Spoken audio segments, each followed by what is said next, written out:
Hi team, welcome to Inside the Movie Photographer with Jasin Boland. Today I have Hopper Stone joining us. Now Hopper began his career as a photojournalist and moved into the movie world quite some time ago. He's a comedy photographer, he shoots action. Some of the films that he's done: Ghostbusters, Goosebumps, Vacation, Instant Family, The Spy Who Dumped Me, Hidden Figures, and we collaborated on Captain Phillips, which is a story in itself. He's also worked on some of the biggest television comedies the planet has ever seen: The Monk and Modern Family. In fact, Modern Family, 75 episodes. So let's bring Hopper out of the green room and Hopper, take it away, mate. Hey, Tiger. Hey, how you doing, Jason? Thanks for having me. How many episodes did you do on Modern Family? Yeah, about 75. Yeah, that's astounding. Yeah, season 2 through season 8 or 9. That's amazing. Now you're also the president of the Society of Motion Picture Still Photographers. I am. It is a great honor. That's As you know, it's not an easy thing to get into, and you know it's what we make of it. So I'm proud to be doing that. That's awesome. Hey, I want to talk a little bit about your career, but as we get through, it would be great if we could have a chat about the Society of Motion Picture Still Photographers, you know, some of the founding members. I'm actually Vice President International, as you would be aware, being president. And it would be great to have a chat of what we stand for in photography in the film industry. And I know there's a lot of people that are unsure how to get into the society, including myself when I first started. It'd be great to have a chat about that and just fill people in. You up for that? Absolutely. Cool. Hey, so first up, as an action guy who does nothing but action, I'm a bit limited on my skills. Tell us a little bit about, you know, what's the difference between shooting action and comedy as you do both? Absolutely. Comedy and action, I mean, I think those are the two hardest things to shoot. Action, for obvious reasons, it's dangerous. You can have, 3 cameras is a small day. You can have, 15, 20 cameras going. It changes last minute. They might do a stunt once, maybe twice, and you're trying to find something out of a fluid sequence that's that one frame that tells the story. Yeah. But with comedy, comedy is this very ethereal thing. So, pretend for a second that you're an actor and the director says to you, I need you to do this, but be sad, right? You all know what that means. And be angry, be angrier, be funny. Oh, yeah. Right? Or do it again, but could you just be a little funnier this time? Like, what does that mean? Funny is how you feel it, right? Yeah. And then you take on top of that, yes, there's physical comedy, which, sometimes translates into a frame. But a lot of times it's what's said, or it's a tone of voice, or it's an eyebrow raise. It's this very hard thing to find one frame that, the viewer, is going to look at and go, oh, that looks funny. I would like to see that movie, that TV show, whatever. It's this thing you're always sort of chasing. I'm very fortunate. I took improv classes 18 years ago. No, hold on. Now, I've heard your story, and it's with one of your great collaborators, Melissa McCarthy. Didn't you meet her when you were doing improv? I did, actually. She was already in the main company of the Groundlings. The Groundlings Theater, it's well known. I mean, Melissa McCarthy came out of there, and Conan O'Brien and Mike Myers, Phil Hartman, all these people came out of there. And yeah, she was actually in the main company. Actually, so I took classes really for the therapeutic aspect. I was just a very negative person at the time, and I needed to lighten up.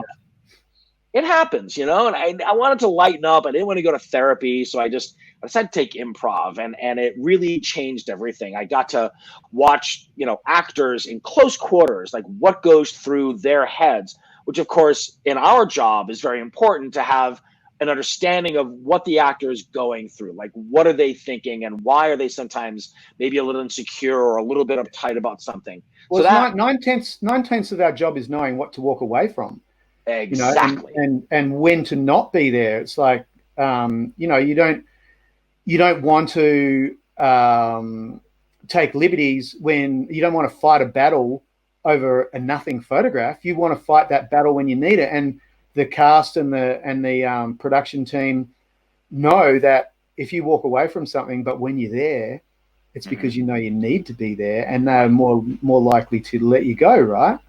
Absolutely. And I mean, I learned, for example, a lot of times, if an actor's having difficulty with a line, it's not that they can't remember the line. It's that they sort of got in their head a little bit, and they're second guessing their performance. And then all of a sudden, everything is a distraction. Yeah. I'm like, you know what? I got it. Let's give them some space. And they always appreciate it. We see that, actually the first. Go ahead. That I was just about to say, that's the thing for me is, shooting action, 9 times out of 10, I can be absolutely anywhere I want. But when it's when you're talking about comedy and action and comedy, it's all about timing. It's all about getting it exactly right.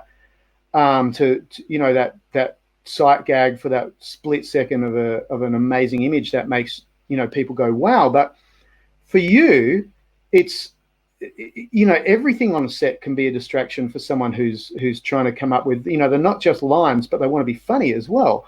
And, that's a comedian it's all about timing. And, to have a distraction anywhere is not healthy. You and I both worked with Paul Greengrass, and we've seen him, rewrite the day and throw 5-10 pages at an actor, and half an hour later they come back and deliver it. I mean, it's a tough, hard job. Yeah, it's just we're very fortunate. We get to work with the really great actors who make it look easy. Yeah, right.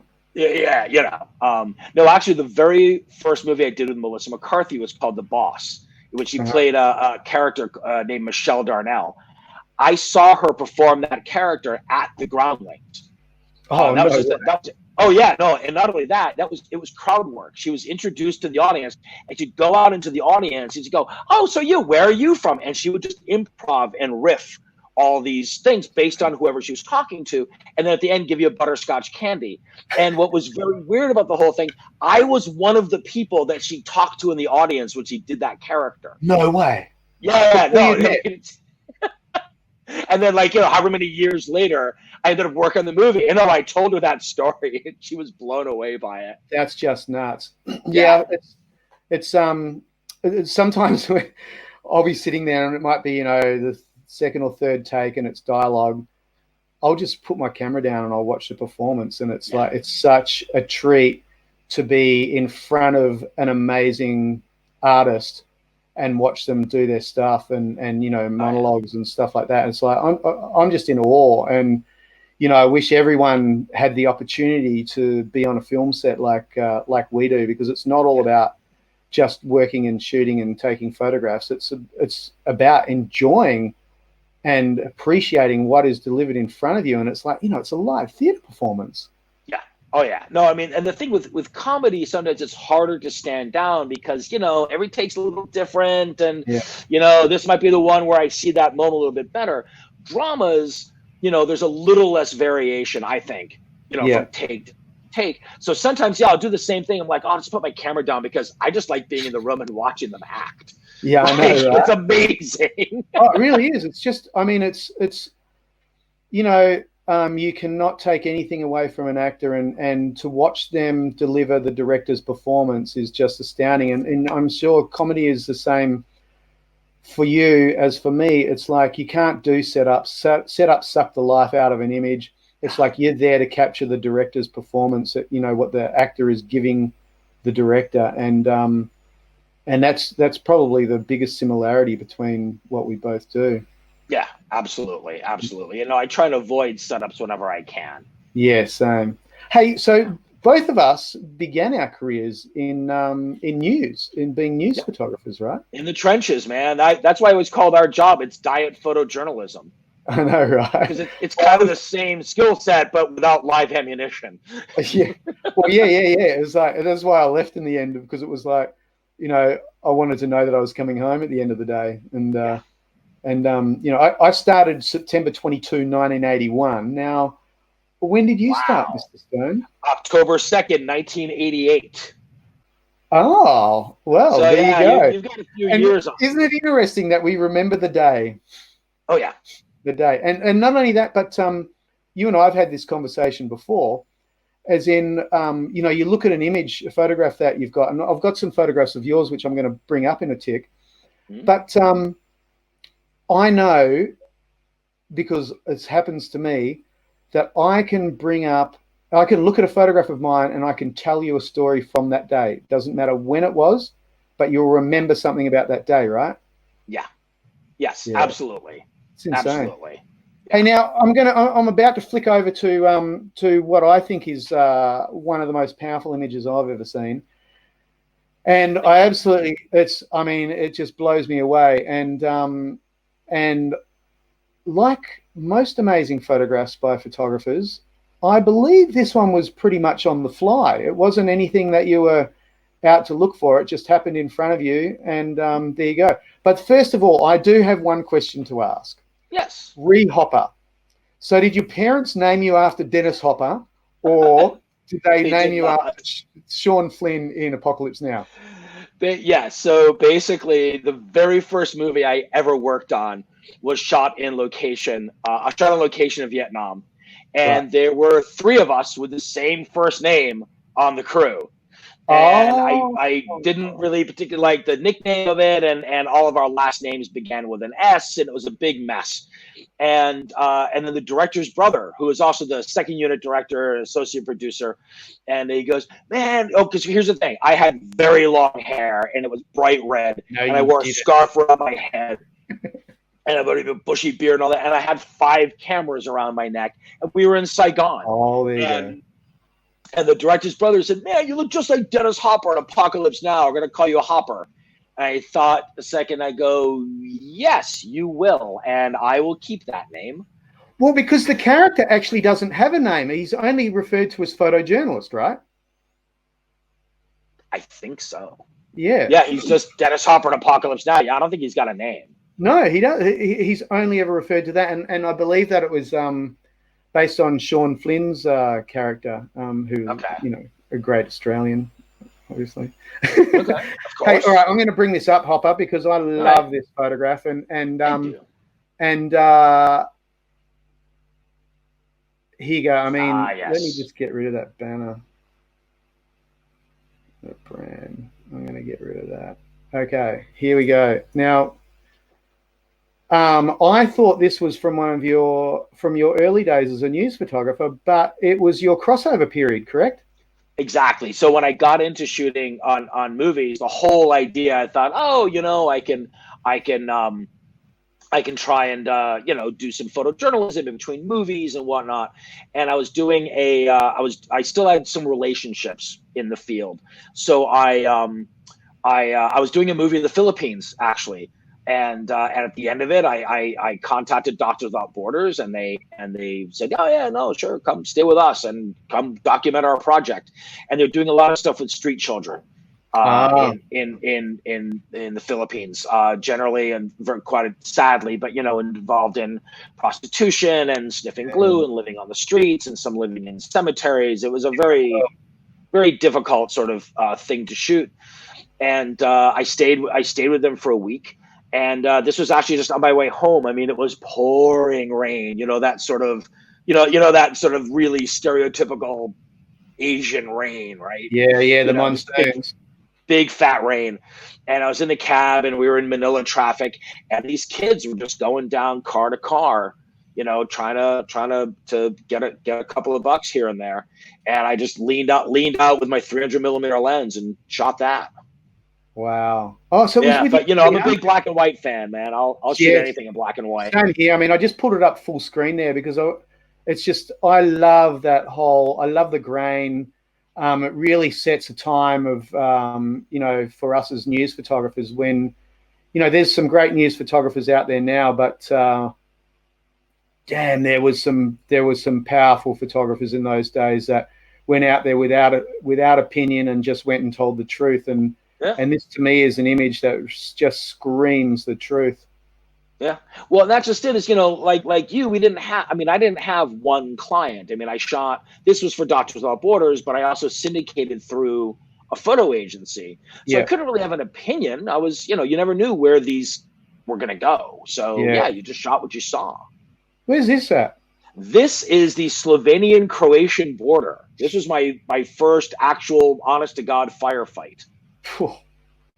And the beginning of the war in Yugoslavia.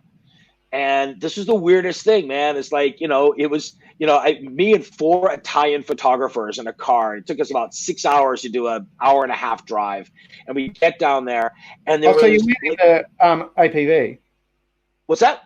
You went in the patrol vehicle? Oh, no. My rental car is somewhere, off screen. It was basically we drove in my rental car. We drove my rental car, and it was on this road. There was a barricade of like mines and a tripwire, and everything was happening on the other side of it. We got out of the car, walked. I did a lot of stupid things when I was younger. Stepped over a tripwire, and then into the middle of what really looked and sounded like a war movie. And then at the end of it, like as quickly as everything was going on, all of a sudden the shooting stopped, everything cleared out, and what we were left was this, with this, we call them APCs, armored personnel carriers. Yeah. APC, and I don't know where this coffin came from. It seriously just appeared out of nowhere. And it's a little hidden in the rags there, but there are the remains of a soldier sort of in that clothing. You can't. There wasn't much of it left. Yeah. And it was just this very quiet moment, and it was also my epiphany of, you don't have to make it seem as gross and intense as you can. You can just, like, everybody was getting right at the corner of that coffin with like a 28mm lens in the perspective. Yeah. And we all did that, and then I'm like, let me take a second, and I stood back. Yeah. And I remember I was shooting a Nikon at the old 35-70 at that time, and I remember I just squatted down just so I could get on that plane. I think that was shot at 35, of just letting those lines lead everything right to that guy, and just this is what I like finding the moment.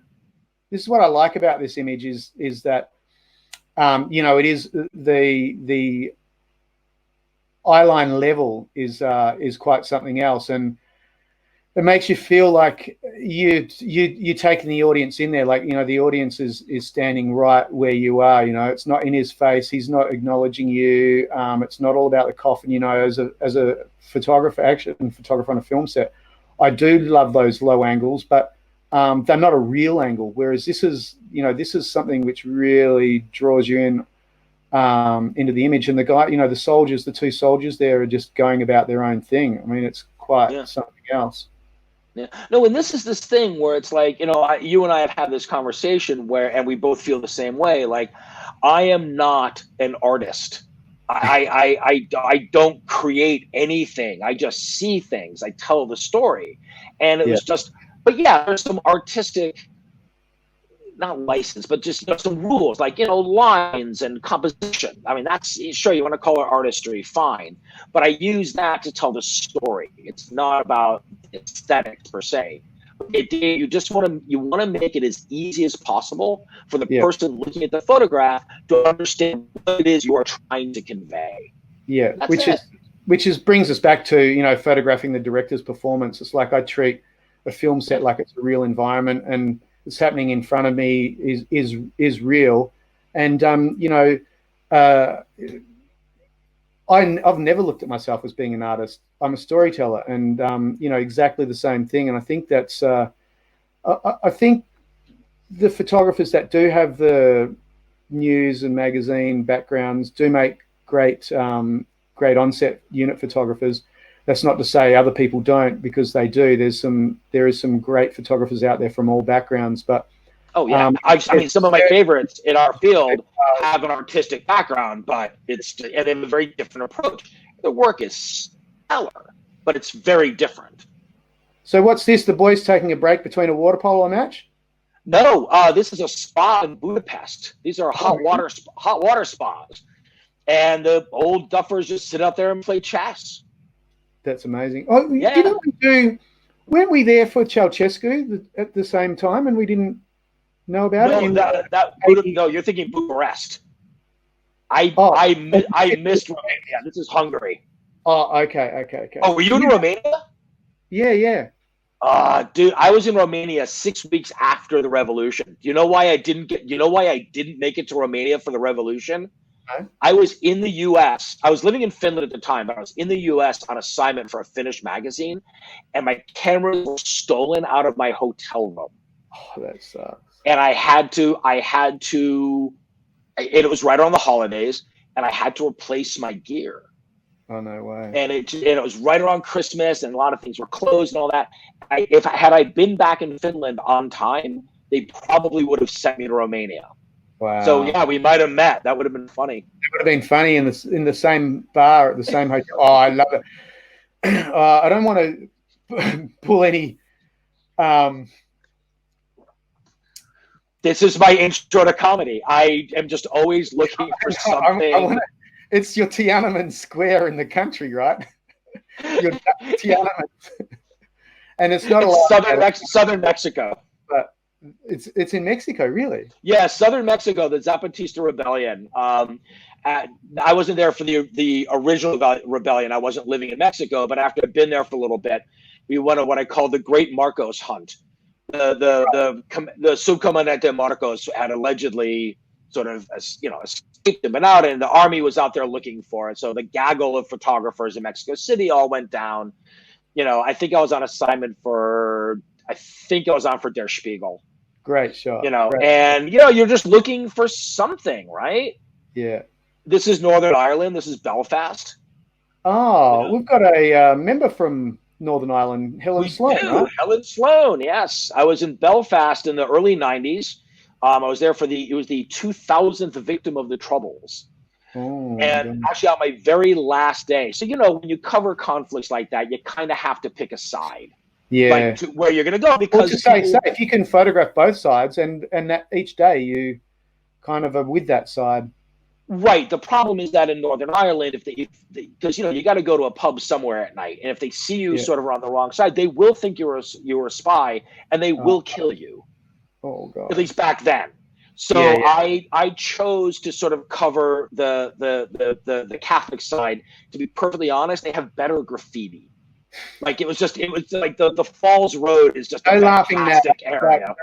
That's a good reason, and I think I'm gonna get Sloaney on here one night actually, because that'd be great. For those that don't know, she's the principal photographer of Game of Thrones, and I know there was another few. Yeah. But she's the main photographer. Wow, Northern Ireland. I did a film there, Dracula. I loved the place. Loved it. No, but anyway, that was my walkabout with the British Army before. That was my walkabout with the British Army that I did the day before I left. And I warned everybody that I knew in the Falls Road. I'm like, you're going to see me walking around the Brits. I got to do my walkabout with them. Don't shoot anybody. Is this from a film or is this one of your... PJ. This is from Hidden Figures. Ah, powerful image. See, I got it mixed up. I was like, hold on. So there you go. That's a classic example of how you photograph, coming from the days of being a PJ, you make it look real. I mean, I couldn't pick it out. Absolutely. I totally go into that mode. Whenever I shoot anything that's like a riot, a demonstration, a news event, especially if it's period, I just go right into photojournalist mode. I don't care where the camera is. I'm just looking for my news shots. Yeah, same here. I'm with you. Yeah. Oh, here you are. That's Somalia, right? Yes, that is me and my journalist, my friend Mika Makalainen, and three of our very well-armed friends. Yes, that is my windswept, dusty hair from Somalia. Which is pretty funny because you never told me that you'd been in Somalia, and then you ended up doing Captain Phillips. Right. Yes. Actually, the actors were very impressed that I had been to Somalia. Impressed. Hey, I got something to show you on this next photo. All right. This is the same. What year is this? 92. 92. Okay, I'm going to show you a photograph from 87. So similar era. I'm intrigued. We're the same guy. Wait for this. Oh, right? man. Same vest, same gear. Now, is that a donkey bag on the ground there? That is a donkey bag and a donkey vest. Or I don't know if it's a donkey vest, but But yeah, one of those. Leica around your neck, right? Yeah. See, you haven't changed. You still got the Leica. I haven't changed. I've still got my Nikons. But there you go. Anyway, that's enough about me. But I I think thought our that hairlines may have changed a little bit. Yeah, yours less than mine. look how much hair I had. Oh my god! Where's But that? that's in Alo in near Cebu in the Philippines. Oh, okay.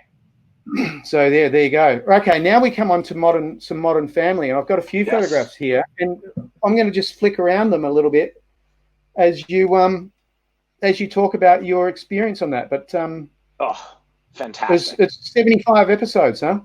Yeah, about 75 episodes.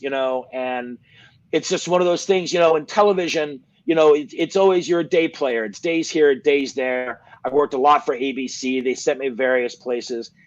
And I did modern a couple of times, and I don't really know what I did, but after I'd done it a few times, one of the assistant directors came up to me and she said, so we had a meeting and we decided we like you. How do we always get you? No way. And I said, I don't know, tell the network, I guess. And they did, and it became pretty much my gig. Accolades don't get much better than that, do they? Yeah, no, that was really something.